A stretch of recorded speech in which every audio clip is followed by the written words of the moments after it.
welcome to the Nasboys podcast. Now, did you know that during a race, a NASCAR driver can lose up to 10 pounds, which is 4.5 kilograms in body sweat? So anyways, guys, welcome to the Nasboys podcast. I'm your host, Mike, aka Mike Fan 101, with my good friend and co-host, Cam, aka Noticed_Cam. Howdy, y'all. So let's get down to talking about this weekend's races over at Richmond and Road America. Why did I say North America almost? But anyways, this was a decent weekend, I'd say. Not as eventful as last week, but it was somewhat eventful. I don't know if we should start with the Xfinity race because that was the first race of the weekend, or trucks. I tell you to see truck Xfinity. Why not? All right. Or yeah, it's up to you. So I guess we'll kick things off with the trucks, even though it was the second race of the weekend. So truck race was Ty Majeski, he dominated that race for the most part, but he unfortunately screwed himself over. Me and Cam had picked him to win the race.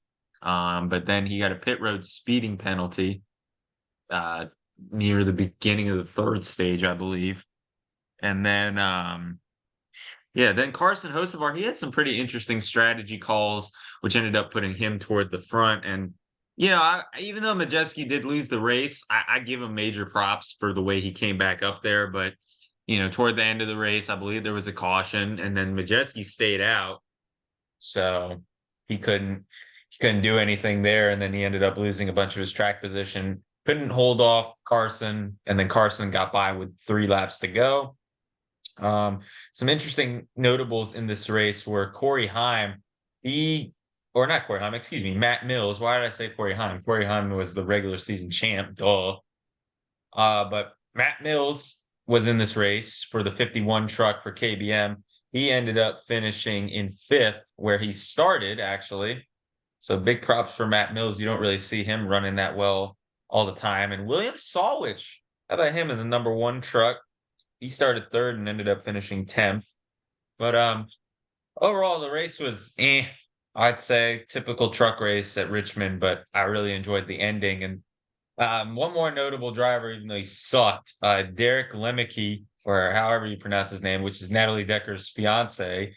He was in this race for Remy Bros, and he ended up finishing, I believe, close to last. But I don't know, just thought I'd note him because he's related to somebody in the sport.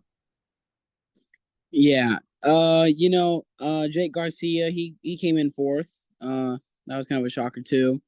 But yeah, it was mainly Majeski up in front most of the race, and a little bit let down that Hocevar had to pull up a clutch at the end because I was really needing some points here.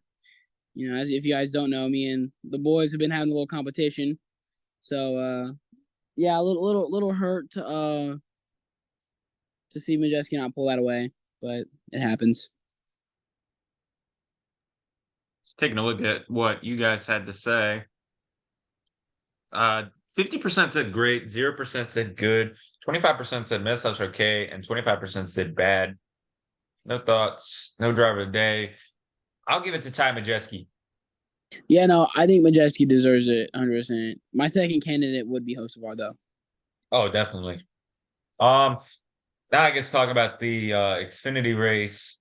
Didn't really get too much of a chance to watch it, but from what I did see, it was just typical road racing at Road America. But the ending is really what I wanted to talk about because, God, that was a crazy ending. We saw so many drivers missing the corner. We saw a big wreck toward the end. I believe Sammy Smith was in it. If you haven't seen that, here it is. Can make this happen, but just don't believe he has the car to do it today. Whoa! Josh Berry trying to make a move on Sammy Smith. Smith gets into Allmendinger, and now he does not have the car at all. Caution is out at Road America. Oh, tons of damage. Sammy Smith. But yeah, then Cole Custer, I think he had a little bit of an incident which took it into overtime, and I think it was 2 overtimes, if I'm correct. I think that the Cole Custer thing is what took it into 2 overtimes, but the ending was just really, really insane. So many drivers were missing the corners. Like Allgaier was in first, and then he screwed up. He missed the corner, which Sage Karam he was in this race. I haven't seen him in an Xfinity race in a while. He took the lead. I thought he was going to win it for a little bit, and then he ended up finishing fourth after he missed one of the corners toward the bridge, which ended up giving the lead to Sam Mayer. And that was a great battle between him, Parker Kilgerman and Sam Mayer. I was just really enjoying it. Happy for Sam to finally get his first win at his home track. Wish Parker could get a win too. He's been pretty solid on these road courses, always coming in late and doing something to try to get some track position, but then he just can't end up doing it. Let's see. Some other notables here. Josh Bilicki in the 91 car, he ended up finishing 8th. Kaz Gralla ended up finishing 7th. AJ Allmendinger finished 9th. Not that good for what we thought. But yeah, congratulations to Sam. I didn't expect him to win. Justin Allgaier, I wish you didn't miss the corner, man. That really sucked. But otherwise, pretty solid race. I really enjoyed the ending. Yeah, I thought the race was good. If I had to give it like a rating, I'd probably give it like a 7 out of 10.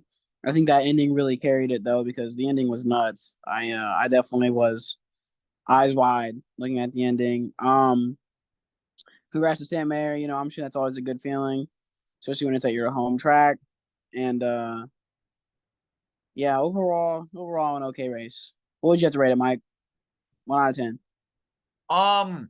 I would have to say maybe a 6.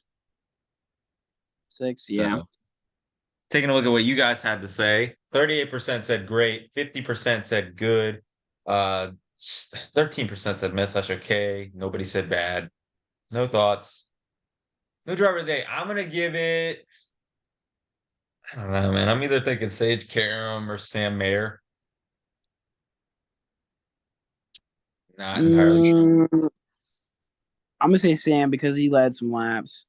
I'll go Sam too. All right, we're already on the Cup race. Wow. Yeah.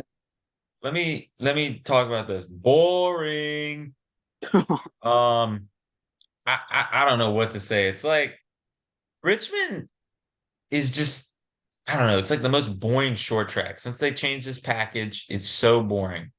It's so easy to pull away. We saw it in the truck race, but at least there were like different leaders. Like from what I saw, Brad Keselowski, he led the most laps. He led 102 laps. And I know Tyler Reddick, he won a stage. I'm trying to figure out where they finished up at. But from what I did see of the races, just typical Richmond racing. I hope when they do change the short track package that it gets better. But yeah, Chris Buescher, I did not expect to see him win this race.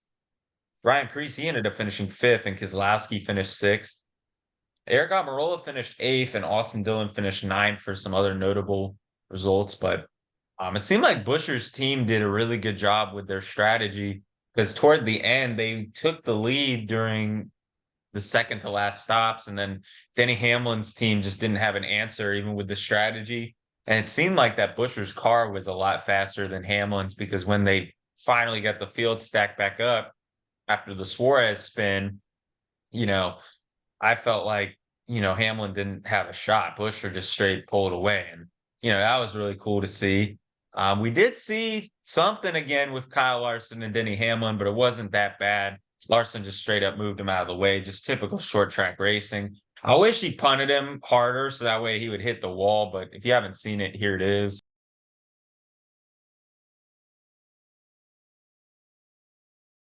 You see that? So overall, pretty great ending, I'd say, but boring race. It was cool to see Joey finally make a last lap charge to try to win the race, but he just couldn't get there. Buescher on the inside, Hamlin on the outside. Green flag back in the air. That's a good launch for the 17. Preece in the 41 side by side with the 11.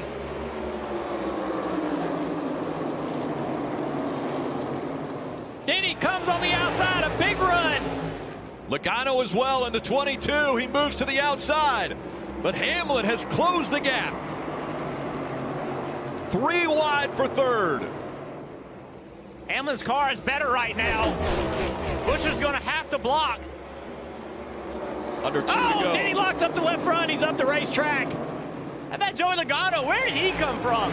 Chris Buescher, after a dominant performance, 86 laps out in front, down the backstretch for the final time. The 30-year-old from Prosper, Texas, which, by the way, has a population of 30,000, is going to win in front of more here in Richmond. Buescher wins at the short track.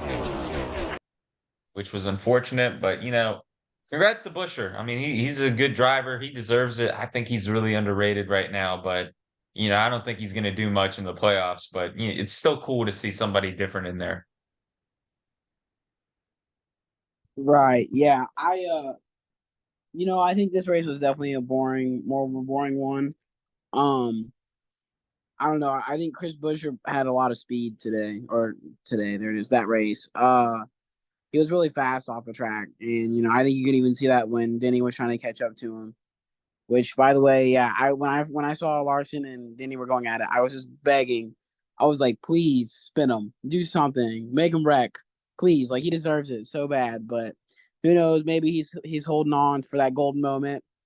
I don't really think that was anything. I don't know if anybody really tried to make it out of something, but that was just a racing incident. And I did see Ryan Preece coming in 5th. I thought that was surprising too. I feel like Preece and Buescher, in my opinion, are kind of on the same level. Like, no offense to any Buescher fans out there, but maybe Buescher's a little better, but they're still kind of in that same element, I guess, in my opinion. Buescher is way better than Ryan Preece. Okay, but I still put Buescher down in that column, though. You don't? I mean, like, when you think of Cup drivers, like, Buescher's not the first that comes to your mind. No, heck no. Yeah, yeah. But he's way better than Ryan Preece. I could even pull the stats up right now with the point standings. I don't know why. I guess they just remind me of each other, I guess. I don't know. Just my opinion. I mean, I could see maybe where you would think that, but I mean, Buescher has 3 career Cup Series wins and way more top 5s than Ryan Preece has ever had in his Cup Series career. But I mean, taking a look at the season stats already, Buescher has 1 win, 4 top 5s, and 9 top 10s, and he's 13th in points. And Ryan Preece is 25th in points with 1 top 5, 1 top 10. And that was at Martinsville and Richmond, respectively. So, yeah, I mean, I don't know, man. I think Buescher's definitely way better than Ryan Preece, and he actually has a championship in the lower series. Yeah. So, I don't know, but if I had to give like a race rating, I'd probably give it like a 5 out of 10. It was pretty boring. Yeah, I think I have to agree. Maybe 5 out of 10. I'd love to see Richmond get a date removed. It's so stupid that it has 2 dates, and it's one of the most boring races every year. I'm sorry, it's my home track. It's literally 3 hours away from me, even though I don't go to the track for some reason. But yeah, it's just so boring. Tired of it. So, Right.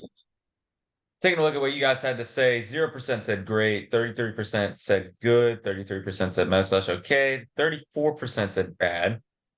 No thoughts and no driver of the day. I'm going to give it to Brad Keselowski. For once, I will give it to Brad Keselowski. Really? Yes, really. I can't believe I'm saying that. He led the most laps. He finished in the top 10. I think that's deserving a driver of the day. I can't believe you're changing colors here, Mike. Yeah, I got Brad too. I just can't believe Mike said Brad Keselowski. It's definitely new times are coming. Y'all know I don't like Brad Keselowski, but I don't like Denny Hamlin either. But I give him credit. Yeah, Oh, I hate Denny Hamlin. I think Brad's gonna get a win at Daytona this year, though. We'll see. Man, I don't know. You know who I'm pulling to win at Daytona? I do every time, Stenhouse. Well, hold on. We got to cut this, but when we get back, we can talk about our picks. All right. So let's get our picks ready for this weekend's races over at Michigan. We got the Xfinity and the Cup. This should probably be better than Richmond because Richmond is 2 mile, or not Richmond, excuse me. Michigan is a 2 mile track. and Richmond is very boring. So let's talk about the Xfinity race. I think this will be a good race. I'm gonna say Justin Allgaier will win this one. Yeah, I'm gonna go Allgaier too. I think he is gonna pull it off. And then for the Cup race, I am gonna say Denny Hamlin will win it. So kind of getting a little winning streak going, and I think this race will be fairly interesting, like last year's. Man, who do I want? Who do I want? Uh, I'm just thinking if I want to go. You know what? I'm doing it. I'm gonna go for him again. Keselowski. Keselowski at his home track. Wow. Keselowski. All I think right. Keselowski. He's done it before. I think he has done it before, if I remember correctly. I'm pretty sure he has. I know he's ran good there before, though. I know that for Yeah. sure. Let's see. Keselowski winning Michigan. I'm just looking up real quick for you guys. Let's see. No, he hasn't. Okay, well, there you go, Yeah. Keselowski. All right. Yeah, I got Keselowski. All right. And so with that, that will conclude this week's episode. Thank you guys so much for watching. Comment, like, and subscribe. Make sure you guys follow our socials. And we will see you guys in the next episode. Peace. Peace.